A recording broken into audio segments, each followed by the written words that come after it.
Hi everyone and welcome back to my day 2 of my 13 day SQL revision series.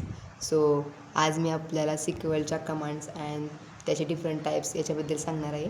मला असं वाटतं की 30 सेकंडमध्ये मी सांगू शकत नाही तुम्हाला SQLच्या कमांडच्या पूर्णपणे. सो मी एक तुम्हाला इंट्रोडक्शन देते ह्या व्हिडिओमध्ये की SQLच्या कमांड्स काय आहेत, जे का वापरतात SQLच्या कमांड आणि त्याच्या टाईप्स काय आहेत. सो आपण एक लॉंग व्हिडिओ घेऊन येणार आहे, कारण मला असं वाटतं की SQLच्या कमांड ह्या बेसिक आहेत. म्हणजे जर आपल्याला पूर्ण SQL शिकायचं असेल ना, तर SQLच्या कमांड ह्या येणं गरजेचंच आहे. त्यावर आपण खूप त्यावर इंटरव्ह्यूमध्ये पण खूप क्वेश्चन विचारतात.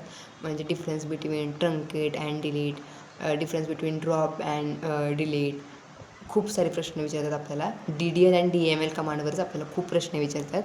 सो त्यात मी आज तुम्हाला फक्त त्याचं इंट्रोडक्शन देते ह्या व्हिडिओमध्ये. Their SQL commands are used to communicate with databases. They are used to communicate with databases, and they are used to create tables or databases, store data, update data, retrieve data. There are different types of SQL commands like DDL command. DDL stands for data definition language. DML stands for data manipulation language, and DCL stands for data control language. TCL stands for transaction control language, and DQL stands for data query language.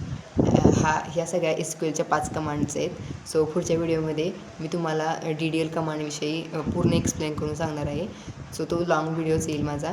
तर त्यासाठी like share करा आणि follow पण करा. Thank you आणि bye.